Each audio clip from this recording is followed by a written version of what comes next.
Motion mood LA minister గారు శ్రీధర్ బాబు గారు. అధ్యక్ష, మొన్న మీ అనుమతితో మొన్న గౌరవ ముఖ్యమంత్రి గారు అదేవిధంగా గౌరవ ఇరిగేషన్ మంత్రి గారు ఈరోజు గౌరవ శాసన సభ్యులని శాసన మండలి సభ్యులని అందరినీ కూడా కాళేశ్వరం ప్రాజెక్టులో మేడిగడ్డ బ్యారేజ్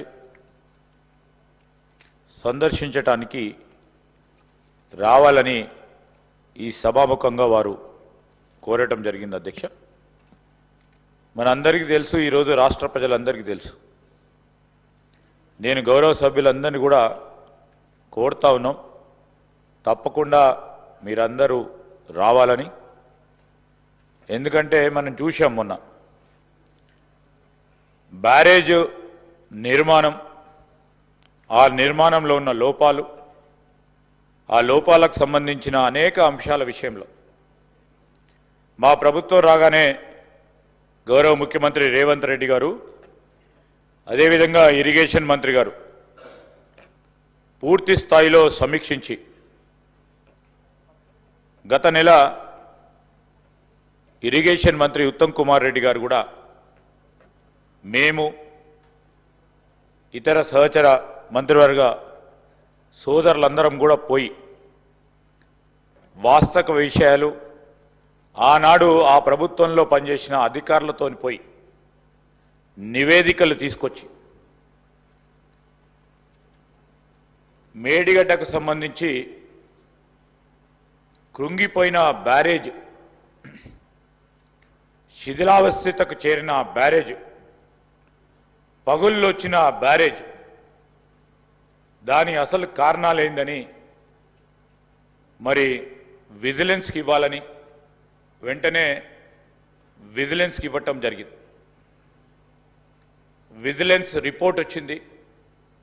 ఆ రిపోర్ట్ ఇచ్చిన నేపథ్యంలో ఆ రిపోర్టుకు సంబంధించిన అనేక అంశాలపై ప్రత్యక్షంగా కూడా ఈరోజు గౌరవ ముఖ్యమంత్రి రేవంత్ రెడ్డి గారి ఆధ్వర్యంలో ఉప ముఖ్యమంత్రి గారు అదేవిధంగా గౌరవ సహచర మంత్రివర్గ సభ్యులు, గౌరవ శాసన సభ్యులందరం కూడా అన్ని పార్టీలకు సంబంధించి ఈరోజు సిపిఐ కానీ, ఎంఐఎం కానీ, బీజేపీ కానీ, టీఆర్ఎస్ పార్టీ వారిని కూడా తీసుకెళ్ళాలి. ఈరోజు మేము ఒక్కరమే మాట్లాడితే అదేదో రాజకీయపూర్వంగా వారు మాట్లాడటం జరుగుతూ ఉన్న సందర్భంలో కొంతమంది ఈరోజు వారే వచ్చి వాస్తవిక పరిస్థితులను, వాస్తవిక దృశ్యాలను ప్రజల ముందట ఉంచాలనే ఒక ఆలోచనతో ఈరోజు అందరినీ కూడా ఆహ్వానిస్తాం అధ్యక్ష. దానికి తోడు ఎలక్షన్ సందర్భంలో డ్యామ్ సేఫ్టీ అధికారులు, మా ప్రభుత్వ అధికారులు కాదు అధ్యక్ష, డ్యామ్ సేఫ్టీకి సంబంధించిన కేంద్ర ప్రభుత్వ అధికారులు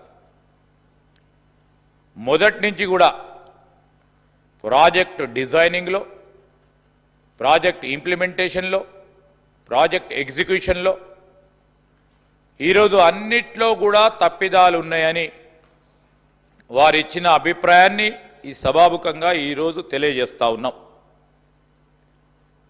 పత్రికల్లో కూడా వచ్చింది. డ్యామ్ సేఫ్టీకి సంబంధించి ఆ డ్యామ్ సేఫ్టీ అధికారులు ఈరోజు ఈ పగుళ్ళకి, ఈ కుంగిపోవటానికి ఎప్పుడు లేని విధంగా యావత్ భారతదేశంలో ఎన్ని బ్యారేజీలు నిర్మాణం చేసినా, ప్రత్యేకించి మా కాంగ్రెస్ పార్టీ ప్రభుత్వంలో పెద్ద పెద్ద బ్యారేజీలు కానీ డ్యాములు కట్టి ఈరోజు 40-50 సంవత్సరాలు గడిచినప్పటికీ ఒక్క డ్యామ్ పరంగా కూడా చిన్న పగుళ్ళు వచ్చినాయనో లేక ఈరోజు కుంగిపోయిందనో ఎప్పుడు కాలేదు అధ్యక్ష. ఈరోజు ఈ విధంగా జరిగిందంటే రాష్ట్ర ప్రజలకు సంబంధించిన సంపద ఏ విధంగా వృధా కావటం జరిగింది, ఆనాడున్న ప్రభుత్వం తీసుకున్న అనాలోచితమైన నిర్ణయాల వల్ల ఇష్టారాజ్యంగా అడ్డగోలుగా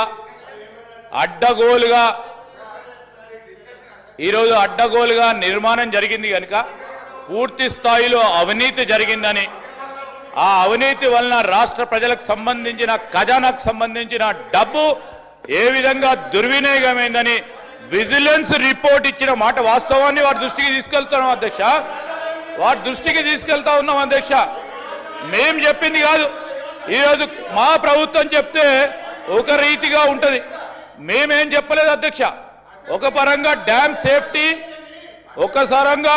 సేఫ్టీ అధికారులు, ఇంకో పరంగా అధికారుల పరంగా విజిలెన్స్ రిపోర్టుకు సంబంధించి తీసుకున్న నిర్ణయం ప్రకారం ఈరోజు వాళ్ళే వాస్తవాలను చూడడానికి రమ్మంటున్నాం అధ్యక్ష. ఈరోజు వాస్తవాలను వారు స్వయాన వారి కళ్ళతో చూడాలని వారిని కోరుతా ఉన్నాం అధ్యక్ష. ఈరోజు మేము వారిని కూడా కోరేది ఒకటే. ఈరోజు నా నియోజకవర్గానికి సంబంధించిన 3 బ్యారేజీలు కట్టిన అధ్యక్ష. ఒక్క నిమిషం శ్రీధర్ బాబు గారు, ఒక్క నిమిషం. హరీష్ రావు గారు, ఎల్ఏ మినిస్టర్గా మీకు అనుభవం ఉన్నది. మీరు ఎల్ఏ మినిస్టర్గా ఈ సభల సీనియర్ సభ్యులు నిన్న 40 నిమిషాల టైంకు 1.5 అవర్ మీరు మాట్లాడినరు. మీరు కూడా రాజకీయ స్పీచ్లు ఇచ్చిండ్రు. మీరు ఈ విధంగా అడ్డుకోవడము సమంజసం కాదు. సభ మర్యాదలను కాపాడండి. శ్రీహరి గారు, మీరు కూడా సభ మర్యాదలను కాపాడండి. ఎల్ఏ మినిస్టర్ గారు సార్ మేమేం మిమ్మల్ని అంటలేము సార్. అధికారులు ఇచ్చిన రిపోర్టు ముందు పెడతా ఉన్నాం. ఎందుకు ఉలికి పడతా ఉన్నారు సార్? ఎందుకు ఉలికి పడతా ఉన్నారు? డ్యామ్ సేఫ్టీ అధికారి సార్, సభాపతి గారి అనుమతితో మాట్లాడటం జరుగుతూ ఉంది. గౌరవనీయులు హరీష్ రావు గారు కానీ, గౌరవనీయులు ప్రశాంత్ రెడ్డి గారు కానీ, గౌరవనీయులు శ్రీహరి గారికి సభాపతికి సంబంధించిన సర్వ అధికారాల గురించి వారికి తెలుసు. వారికి స్పీకర్ గారికి ఏం అధికారం ఉంటుంది, సభాపరంగా ఏ విధమైన నిర్ణయాలు తీసుకుంటారు సార్. నేనేమంటున్నా సార్, ఈరోజు మేము ఎందుకు పోతున్నామో చెప్పాల్సిన అవసరం ఉంటుంది కదా. మిమ్మల్ని ఎందుకు రమ్మంటారో చెప్పాల్సి ఉంటుంది కదా సార్. ఈరోజు నేను మిమ్మల్ని కోరేది ఒకటే అధ్యక్ష. నేను ప్రత్యేకంగా నా ప్రాంతానికి సంబంధించిన 3 బ్యారేజీల నిర్మాణం జరిగినాయి అధ్యక్ష. ఈరోజు మేడిగడ్డ, ఈరోజు అన్నారం, సుందిల్ల బ్యారేజీ నిర్మాణం జరుగుతూ ఉన్నప్పుడు ఆ ప్రాంత ప్రజలు, ఆ రైతు సోదరులు వారికి సంబంధించిన భూములు కోల్పోయి, ఇల్లు కోల్పోయి, పూర్తి స్థాయిలో నష్టం జరిగి రాష్ట్ర ప్రయోజనాల గురించి వారు త్యాగం చేసిన ఆ త్యాగానికి ఫలితం లేకుండా పోయిందని మా ప్రాంత రైతుల ఆవేదన అధ్యక్ష. ఆవేదనతో పాటు ఆ ప్రాంత రైతులకు సంబంధించిన అంశాలను కూడా ఈరోజు రాష్ట్ర ప్రజలకు సంబంధించిన సంపద ఏ విధంగా వృధా అయిందని మీరందరూ కూడా చూడడానికి రమ్మని కోరుతా ఉన్నాం అధ్యక్ష. గౌరవ రాష్ట్ర ముఖ్యమంత్రి గారు.